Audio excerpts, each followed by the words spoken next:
자, 또 한 주일이 지났습니다. 예, 변함없이 또 이런 인사만 드려야겠네. 한 주일 동안 잘 지내셨습니까? 네. 자, 어떻게 할 때 한 주일 동안 잘 지낼 수 있다고 말씀을 드렸나요? 우리 권사님이 저번 주에 이런 기도를 드렸죠. 또 우리 최영 집사님도 비슷한 내용으로 기도를 드리셨는데, 말씀을 받을 때 어떤 마음가짐으로 받느냐, 그게 참 중요한 것 같습니다. 그래서 오늘 본문 말씀에도 이런 구절이 있죠.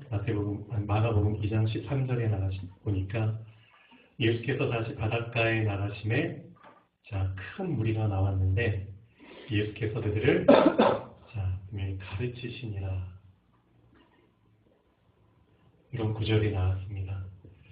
예수님은 어떤 마음가짐으로 가르치셨을까, 그런 궁금증을 좀 갖게 됩니다. 예수님이 3년 반 동안 쉴 새 없이 계속 많은 무리들과 제자들 앞에서 가르치셨는데, 예수님은 도대체 그 가르치실 때마다 어떤 마음가짐으로 가르치셨을까? 그게 참 궁금한 것 같아요.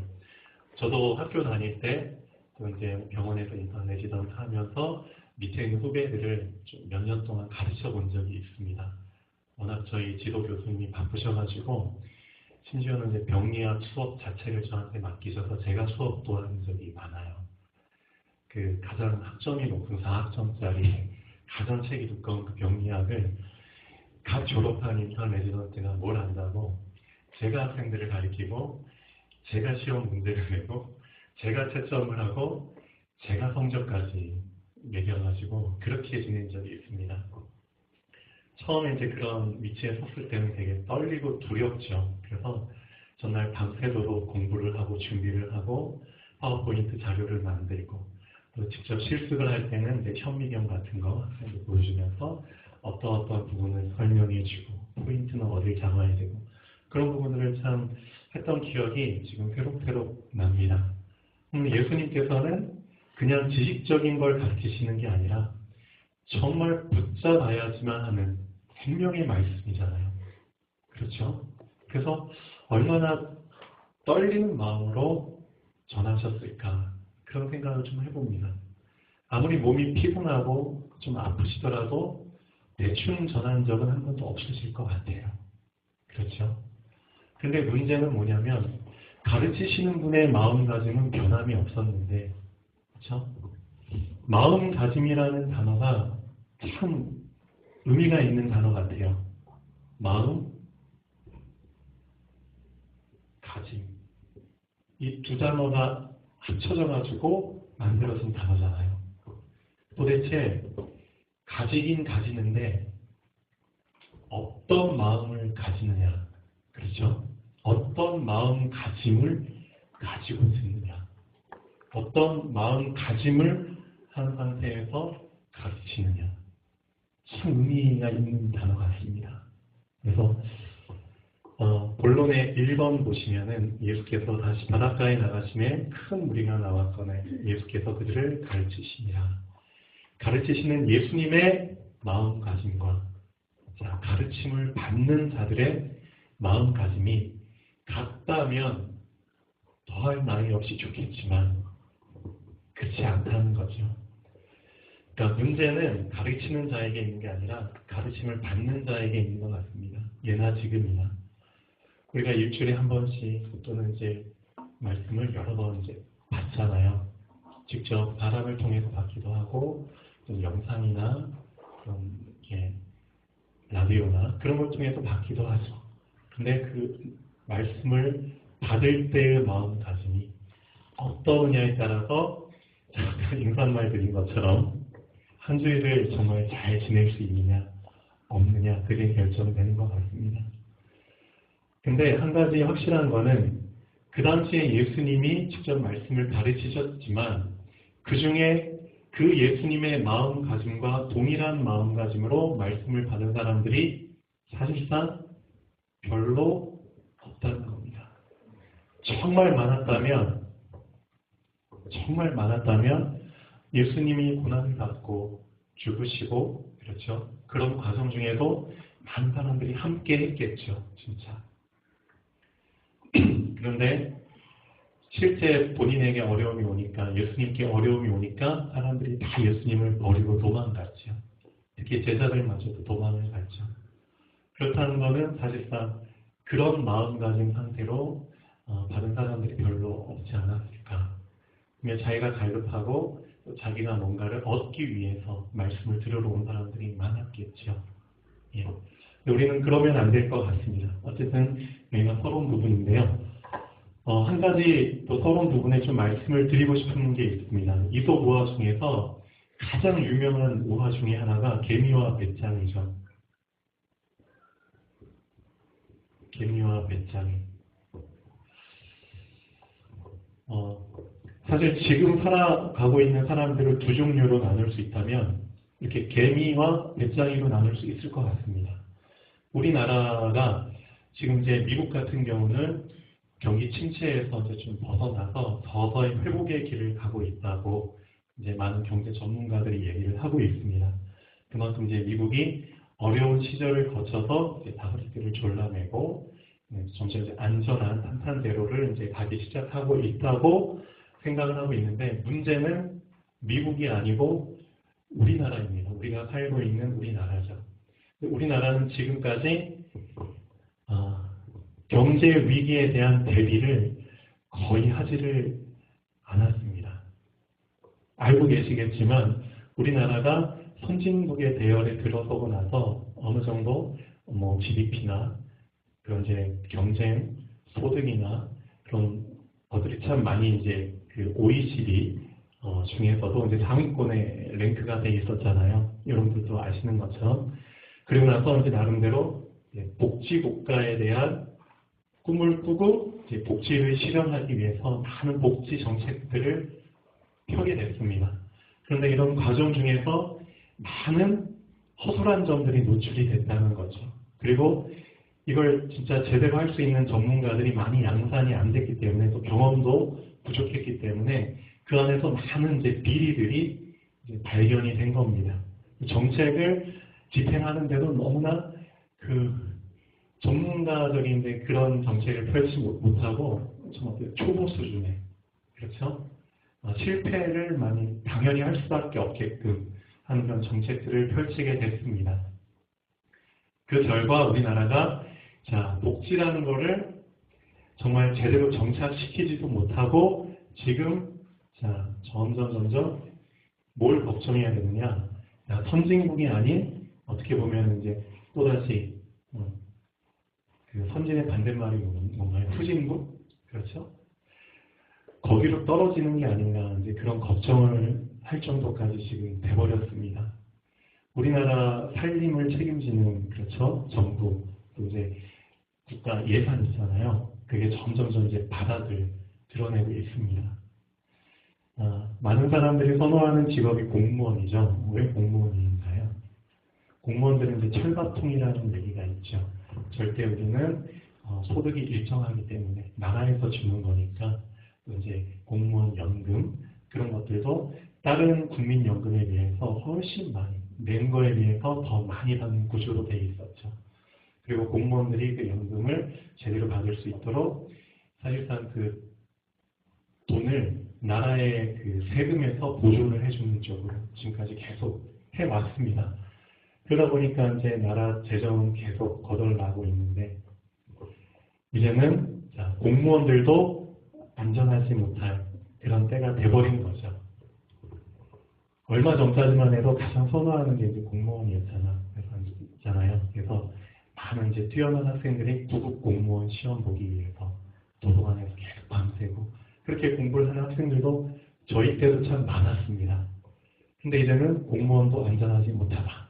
그래서 얼마 전에 여의도 광장에서 10만 명이 넘는 공무원들이 모여서 본인들이 이제 박통시키기 위해서 시위도 하고 그랬잖아요. 그런데 앞으로 더 힘들 거라는 거죠. 더. 지금 어떻게 보면은 그 돈이 없으니까 건드릴 수 있는 건 이제 다 건드리는 겁니다. 그렇게 해서라도 나라 살림을 꾸려가야 되잖아요. 근데 제가 이런 말씀을 드리는 이유는 좀 거기에 대해서 이제는 좀 위기의식을 여러분도 이제 갖고 계셔야 됩니다. 남의 일이라고 생각하시면 절대 안 됩니다. 진짜 위기의식을 가져야 됩니다. 그래서 지금 개미의 어떤 그런 마인드를 갖고 준비하는 사람들이 있는가 하면 아직도 배짱이의 마인드를 가지고 그렇죠. 살아가고 있는 사람들이 있다는 겁니다. 변치 않는 거는 사계절은 꼭 온다는 거죠. 봄이 지나면 여름, 여름 지나면 가을, 그리고 지금 벌써 겨울이 왔습니다. 실제 지금 11월 중순이죠. 근데 날이 너무 지금 추워졌어요. 겨울처럼. 이미 겨울은 오고 있는 겁니다. 똑같죠. 우리나라의 경제의 겨울은 이미 오고 있는데 많은 사람들이 자, 옷을 다 벗어보면 이제 속사람이 배짱인 사람들이 너무나 많다는 거죠. 그러면 이 사람들은 어떻게 하느냐? 결국 준비한 게 없기 때문에 고스란히 이 우서부에 나온 것처럼 배짱이가 나중에 먹을 게 없고 막 눈이 오니까 입을 옷도 없으니까 본인이 켜고 있던 바이올린하고 바이올린 채 하나 들고 누굴 찾아가나요? 개미를 찾아갑니다. 그 개미 집에 이제 톡톡톡 문을 두드리는데 그때 개미 집을 딱 쳐다보니까 이렇게 따뜻한 난로를 피고 그 개미 가족들과 함께 따뜻한 저녁 식사를 하고 있는 거예요. 그 모습이 엄청 부러웠죠. 이제 누가 왔는지 딱 보니까 눈은 막 오는데 배짱이가 이제 바이올린 채 여름 때 실컷 막 노래 부르고 신나게 탱자탱자 그 바이올린을 가지고 이제 두드리는 거죠. 먹을 것 좀 달라고. 자, 그때 개미의 반응이 어땠나요? 개미가 이런 말을 하죠. 정확한지 모르겠지만 너 줄 거 없다. 나는 분명히 여름에 이 겨울이 온다는 걸 알기 때문에 열심히 일을 했다. 그리고 나와 우리 가족 먹을 거밖에 없다. 분명히 나는 여름에 너가 그렇죠, 일을 안 하고 그 시간들을 다 허비한 것을 나는 알고 있다. 그리고 나는 너한테 겨울이 오니까 준비를 해라 라고 경고의 말도 했었다. 근데 너는 그 말을 듣지 않았다. 거기에 대한 책임은 너가 져야 된다. 그리고 나서 문을 닫아버리죠. 그리고 나서 이제 배짱이가 어떻게 됐는지는 얘기는 잘 모르겠습니다. 아마도 이제 굶어 죽었는지 얼어 죽었는지는 모르지만 이게 실제 상황이라는 거죠. 안타까운 건 실제 상황이라는 겁니다.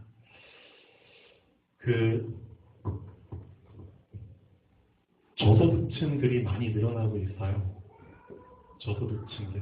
소득이 일정 수준 이하. 그리고 이 저소득층들 중에서도 더 경제 능력이 안 되는 사람들은 이제 기초수급자로 나라에서 선정을 해줍니다. 그래서 이제 수급자 1종, 2종 이제 그렇게 이제 등급을 판정받아서 나라에서 매달 일정 뭐 30만 원, 40만 원이든 10만 원이든 그렇게 지원을 해줍니다. 그런데 이제 많은 저소득층, 그 기초수급자들이 그런 이제 나라에서 지원을 받으면서 어쨌든 그 돈으로 한 달을 알차게 사는 사람도 있지만 좀 낭비하고 사는 사람들도 있죠. 자, 우리 주변에도 이제 기초수급자분들이 좀 많이 계시잖아요. 또 저희 치과에도 이 기초수급자분들이 의외로 많이 찾아오십니다. 근데 병원에서 진료를 받으면 그분들은 거의 무료 아니면 1,000원만 내면 되세요. 근데 그 진료비를 다 누가 대주냐? 나라에서 대주는데 나라에 그렇죠. 우리가 내는 이제 세금으로 이렇게 다 내주는데 나라 곳간이 점점 말라가고 있는 겁니다. 그래서 이제는 어떤 현상이 생겼냐면은 몇 년 전부터 기초수급자들을 다시 심사하고 이제 선별하는 과정을 매년 갖습니다. 그래서 다시 이제 기준을 보는 거죠. 이 사람이 정말 선정 기준에 맞는지 아니면 맞지 않는지를 심사를 해서 그 2014년도 될 때도 많은 사람들이 기초수급자 자격에서 또 탈락을 했어요. 그리고 선정되는 사람보다 탈락되는 사람들이 더 많아지고 있습니다. 그리고 앞으로는 더 심해지겠죠. 왜냐? 그 사람들한테 그 지원해 줄 수 있는 돈이 많이 부족해지기 때문이죠. 그럼 결국 어떻게 되느냐? 그 알코올 중독으로 예를 들면은 이제 병원에 입원을 해요. 그럼 병원에 입원하면은 그 사람들은 돈 안 내도 되죠. 나라에서 그 병원에 돈을 지원을 해줍니다. 그런데 이제는 나라에서 지원할 돈이 없다. 그러면은 사실상 알코올 중독이든 모 중독이든 병원에 가고 싶어도 병원에서 받아주지 않습니다. 왜냐? 나라에서 지원이 안 되니까. 그렇죠? 병원도 먹고 사는 남는 장사를 해야 되잖아요. 그럼 많은 사람들이 점점 더 어떻게 되느냐? 나라가 지금 점점 힘들어지니까 가장 먼저 타격을 받는 사람들은 서민들인데 이 사람들이 이제는 정말 방치되는 겁니다. 일하고 싶어도 일자리도 없게 되고요. 특히 나라에서 보조받는 지원금도 이제 다 끊기게 됩니다. 점점. 지금 당장은 아니죠. 그래서 이건 위기 경고의 말들을 주변에서 이제 많이 해줘야 됩니다. 지금이라도 개미의 마인드를 붙잡고 준비를 하도록. 그런데 지금 많은 사람들이 그걸 이제 무시를 하고 있다는 거죠. 분명히 오늘 추수감사절입니다. 근데 추수감사절은 아까 우리 강선이가 잠깐 멘트를 했지만 첫 열매에 대한 감사를 드리는 절기입니다. 그런데 추수감사절을 온전히 우리가 누리기 위해서는 사실상 6월절을 놓치면 안 된다는 겁니다. 6월절을 놓친 상태에서 추수감사절을 지내는 것 자체가 불가능한 겁니다. 왜냐하면 6월절, 곧 무교절이라고 하죠. 무교절이라는 뜻은 하나님이 이런 6월절을 까먹지 않도록 이런 이벤트를 하나 마련을 해주신 겁니다. 떡을 밀가루 반죽을 해가지고 떡을 만드는데 그 떡을 맛있게 하기 위해서는 그 안에다 꼭 넣는 게 누룩이라는 게 있잖아요. 그렇죠? 그러면 빵이 더 이제 빵빵해지고 맛있어집니다. 그런데 하나님께서 명하시기를 바로 이제 다음날 너희가 이제 애굽에서 나오게 될 텐데 그 전날 밤에 하나님께서 이 날을 기념하기 위해서 무교병을 만들어서 먹어라. 누룩을 넣지 않고 빵을 만들어서 먹어라. 즉 너희의 있는 모습 그대로 내가 너희를 그 상태에서 꺼내서 구원해 준 것이다. 라는 것을 놓치지 말라는 겁니다. 있는 모습 그 상태 그대로에서 너희를 꺼내 준 거다. 거기에 뭔가 부풀려가지고 뭔가를 집어넣어서 그렇죠? 포장해가지고 그렇게 해서 내가 너희를 이렇게 꺼내준 게 아니다. 너희도 너희의 있는 모습 그 상태에서 구원받았다는 사실을 까먹지 말아라. 그렇죠? 그게 중요한 겁니다. 즉 너희의 어떤 상태에서 죄인된 상태에서 내가 구원해 준 것이다. 죄인된 상태. 그렇죠? 흑암에 완전히 찌든 그 상태에서 너희를 구원해 준 것이다. 그것을 놓치지 말아라. 그 6월절의 의미를 붙잡은 사람이 사실상 첫 열매를 맺을 수 있는 겁니다. 첫 열매는 아무나 맺을 수 있는 게 아닙니다. 그렇죠? 그래서 성경 복음도 뭔가 기본이 돼 있고 그 기본에서 발전돼 나가면서 그렇죠? 그런 부분들을 성경에서도 복음에서도 얘기를 하고 있는 겁니다. 똑같죠? 개미와 배짱에도 마찬가지입니다. 그렇죠? 준비할 수 있을 때 그렇죠? 열심히 준비를 해야지 나중에 위기나 추운 시절이 왔을 때 버티는 것처럼 너희가 6월절의 의미를 붙잡아야지만 그걸 놓치지 말아야지만 사실 너희가 죄인된 그 상태를 인정하고 구원을 받았다는 그 사실을 잊지 않고 신앙생활을 항상 감사함으로 해야지만 첫 열매가 있는 거라는 겁니다. 근데 신앙생활하는 사람들 보면은 이런 말이 있죠. 점점 6월절의 의미를 놓치고 신앙생활을 합니다. 내가 언제 그랬냐는 듯이. 그렇죠? 그래서 개구리 올챙이적 생각 못한다는 그런 속담이 있잖아요. 계속 나는 개구리야. 과거에도 개구리였고 앞으로도 개구리야. 그게 아니라는 거죠. 그래서 이제 개구리한테 꼭 해줘야 되는 말은 너도 한때는 올챙이였다는 거죠. 그걸 잊지 않게 하는 겁니다. 그래서 6월절의 의미를 붙잡은 자들이 사실 추수감사절의 축복을 얻을 수 있는 겁니다. 그 첫 열매 추수감사절의 의미를 놓치지 않는 사람들이 수장절에 축복을 누릴 수 있는 겁니다. 자, 수장절이라는 건 뭐죠? 자, 열매가 차고 넘친 거죠. 수확을 했죠. 그래서 그것을 다 추수해가지고 걷어서 저장하는 것을 기념하는 절기입니다. 그렇죠? 열매가 생기는 것도 감사한데 그 열매들을 이제는 이렇게 풍성하게 얻으니까 언제 먹으라고? 겨울 위기 때. 그렇죠. 먹으라고 저장하는 겁니다. 영적으로는 천국의 의미가 있겠죠.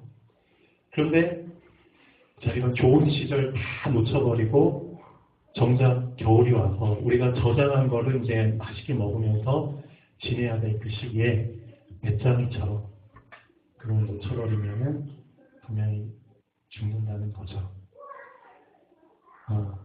지금 영적으로도 그렇고 육신적으로도 그렇고 벌써 지금 그런 시대가 시작이 됐습니다. 특히 우리나라. 그래서 여러분들도 자, 이런 위기의식을 절대 놓치지 마시고 혹시 나에게 개미의 마인드보다는 배짱이의 마인드가 더 많지 않은지 점검해 보셔야 됩니다. 그리고 내가 놓친 부분이 있다면 빨리 준비를 하셔야 됩니다. 이런 얘기가 있죠. 자, 시간표에 따라 하나님께서는 사실상 만남의 축복을 주십니다.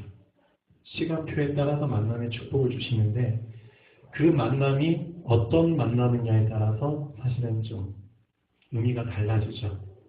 내가 만약에 나를 준비하고 남을 살릴 수 있는 그 시간표의 기회를 놓쳐버린다면은 나중에 배짱이처럼 됩니다. 그렇지만 하나님의 자녀이기 때문에 어떤 만남의 축복을 하나님이 허락하시냐면은 나를 살려줄 사람을 만나게 하십니다. 축복은 축복이지만 좀 비참하죠. 그런데 내가 나를 준비하고 남을 살릴 수 있는 그 기회의 시간표를 착실히 가진 사람은 나중에 어떤 시간표의 만남의 축복을 주시냐면 내가 살려야 할 사람을 만나게 하실 축복을 주십니다. 의미가 다르죠. 즉 앞으로 내가 시간표를 정말 기회를 잡았느냐 놓쳤느냐에 따라서 앞으로의 그 만남이 내가 살려줄 사람을 만나느냐 아니면 나를 살려줄 사람을 만나느냐. 분명히 하나님은 다 자녀이기 때문에 어떻게든 살게 하시잖아요. 근데 제 마음 같아서는 그렇습니다. 이런 시간표를 놓치지 마시고 나중에 정말 백장이처럼 이 기회 다 놓치고 이제 정말 유리방황하는 그런 사람들이 점점 많아질 텐데 그래도 그 사람들을 살려줄 수 있는 그렇죠? 그런 사람으로 지금 준비되면 좋겠습니다. 지금 어떻게 보면은 오늘 말씀 본문에도 이제 그런 내용이 좀 나옵니다. 사실 사각지대가 분명히 존재합니다. 그 교회들도 사각지대가 존재합니다. 지금 교회에 가고 있는 사람들, 일반 교회에 가고 있는 사람들 부류를 보면은 그냥 일반 사람들이 볼 때 그냥 정상적이다, 평범하다. 그렇게 인정하는 사람들이 교회에 옵니다. 근데 그렇게 인정받지 못하는 사람들은 사실 교회에 오고 싶어도 오지 못합니다. 일종의 사각지대죠. 오늘 본문에 중요한 부분이 나옵니다. 자, 한번 본문 2번 보시죠. 또 지나가시다가 알페오의 아들 레위가 세관에 앉아있는 것을 보시고 자, 또 제자를 세우기 위해서 예수님이 이제 제자를 이제 부르시는 장면이 나옵니다. 12명의 제자를 부르셨는데 그 중에 한 명이 오늘 나온 세리, 그렇죠? 그 당시에 가장 욕먹었던 직업 중에 하나죠. 이스라엘 백성들에게서 강제로 돈을 착취해가지고 로마에 바쳤던 사람들이죠. 그렇죠? 세리들, 세금 업무 보는 사람들이죠. 레위라는 사람이 나옵니다. 마태죠. 자, 이 사람을 예수님께서 왜 제자 중에 한 명으로 뽑으셨을까? 사실 답은 금방 나옵니다. 사각지대를 없애기 위해서죠. 그에게 이르시되 나를 따르라 하시니 일어나 따르니라. 참 재미있는 내용이 나옵니다. 그의 집에 앉아서 잡수실 때, 그렇죠? 자, 이 사람이 제자가 되고 나서 자, 이 사람 집에 가서 식사를 하시는데 참 재미있는 내용이 이 사람 집에 누가 많이 왔냐면 일반 평범한 사람들이 많이 온 게 아니라 이 사람과 같은 부류의 사람들이 많이 왔다는 겁니다. 똑같은 세리들과 또 세리와 비슷한 동격 취급을 받는 죄인들이 많이 이 사람 집에 왔다는 겁니다. 그렇다는 뜻은 이 당시에도 사각지대가 분명히 존재했다는 거죠. 복음을 받고 싶어도, 그렇죠. 회당에서 예배를 드리고 싶어도 왜냐? 구별돼 버렸기 때문에 너는 죄인이야. 넌 더러운 사람이야. 그래서 이 사람들은 아예 방치되어 있었던 거죠. 근데 예수님께서 이 사각지대에 사실상 복음의 문을 열어주신 거죠. 빛을 열어주신 겁니다. 그래서 우리 교동센터 교회 같은 경우도 하나님께서 사실상 그런 목적을 두시고 세우신 게 아닌가 그런 생각을 해봅니다. 지금 이 현대 교회에도 가장 방치된 사람들이 그렇죠. 그런 분들이 아닌가 싶습니다. 지금 삶이 무너지고 그렇죠.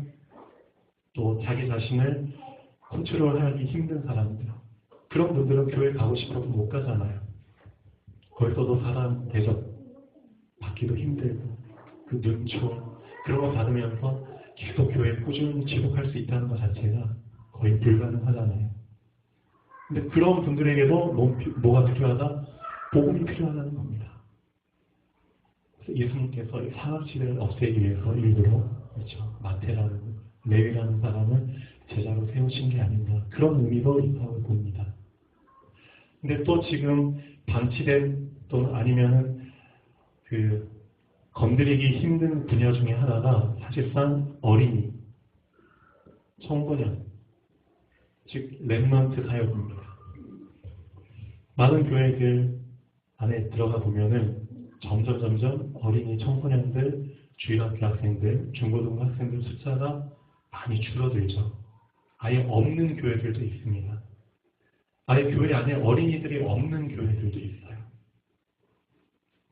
지금 당장 그냥 어른들이 오면은 그렇죠. 뭐 돈도 되고 뭔가 좀 교회가 차고 있는 것처럼 보이니까 좋겠죠. 그렇지만 뭐가 문제냐? 미래를 준비 못한다는 거죠. 그렇죠? 그리고 렘넌트 사역은 사실상 함부로 할 수 있는 사역이 아닙니다. 모든 걸 다 걸고 해야 되는 사역입니다. 네. 그래서 이제 지난 금요일에 그 학부모 오셨었잖아요. 그래서 그 말이 맞습니다. 그냥 건성으로 할 수 있는 사역이 아닙니다. 그런데 이 사역을 놓쳐버리면 교회는 당장 10년, 20년 후에는 문 닫게 됩니다. 그래서 미래를 준비 못한 벳자니와 같은 교회들도 많다는 거죠. 진짜입니다. 당장 지금 예를 들면 여름이고 막 놀고 싶고 그렇죠. 아주 막 맛있는 거 먹고 싶고 돌아다니고 싶지만 개미 같은 경우는 겨울을 염두에 뒀기 때문에 그 여름이라는 그렇죠.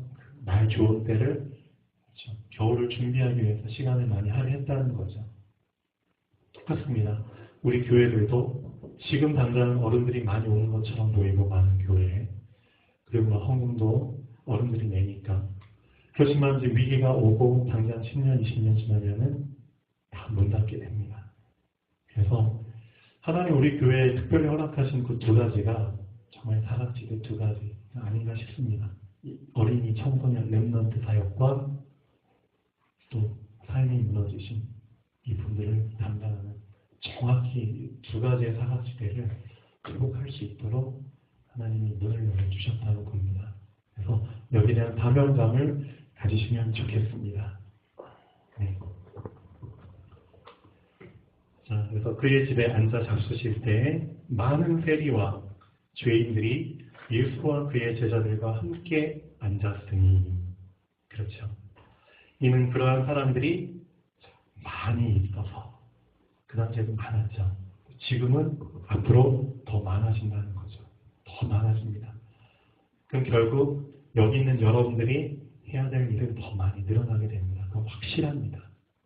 확실합니다. 그래서 지금 하나님이 먼저 만나게 해주신 우리 희용 성도님이나 또 우리 영옥, 우리 할머니, 또 우리 이계진 사장님, 또 우리 창환 형제님, 신철 형제님, 이런 분들이 앞으로 중요한 역할을 하실 수 있겠죠. 그래서 먼저 불러주셨다고 봅니다. 자, 사각지대를 없애시는 예수님, 누구든지 등불을 켜서 그릇으로 덮거나 평상 아래에 두지 아니하고 등경 위에 두나니 이는 들어가는 자들로 그 빛을 보게 하려 함이라. 누가복음에 이런 말씀이 있습니다. 등불을 켜는 이유는 어둠을 밝히기 위해서죠. 그런데 사실상 이 당시에 바리새인과 서기관들과 같은 유대인, 이들은 등불을 켜서 어디에 놓느냐? 어두운데 저기 빛이 비치지 않는 평상 아래나 아니면 그릇으로 덮어놓거나 그래서 빛이 새나가지 못하도록 그렇게 해서 사각지대를 만들었다는 겁니다. 아예 생각 자체가 어둠에 잡혀버렸기 때문에 생각이 깨지지가 않았다는 거죠. 그래서 제자들한테 이렇게 막 질문을 합니다. 예수님한테 감히 질문을 못하니까.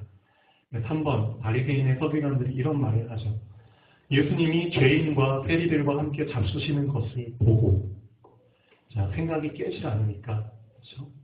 그의 제자들에게 이르되 어찌하여 세리 및 죄인들과 함께 먹는가?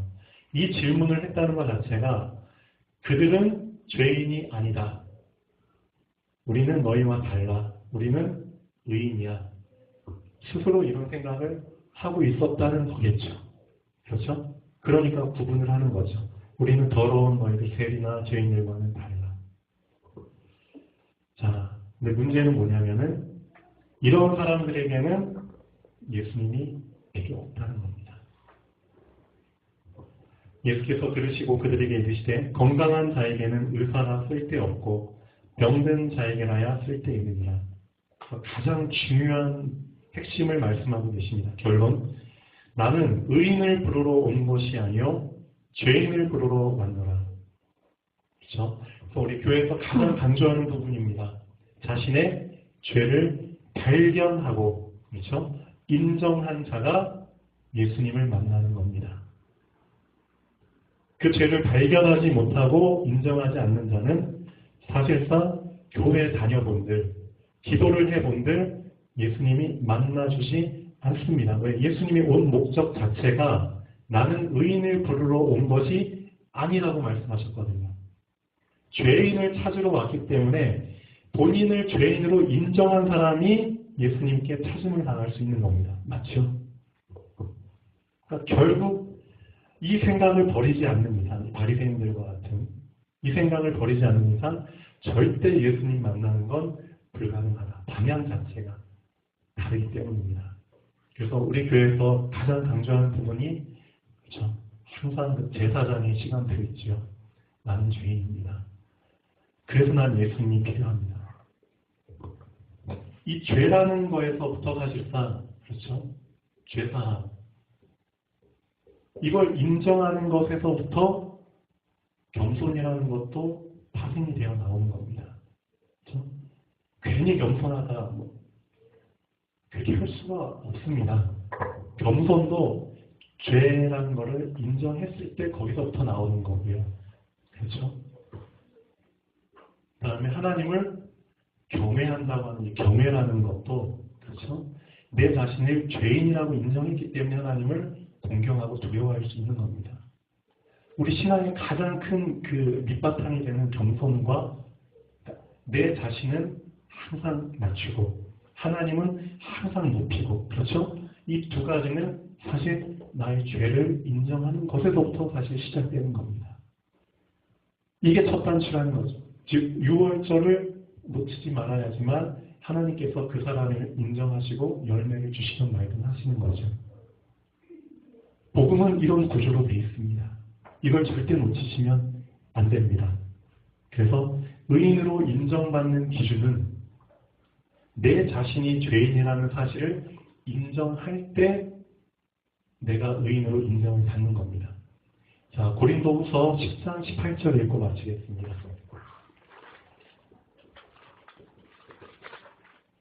내가 내 자신을 의인이다, 의인이다, 그렇게 판정할 수 있는 게 아닙니다. 나를 의인이다, 죄인이다 라고 판정할 수 있는 기준은 하나님이 하시는 겁니다.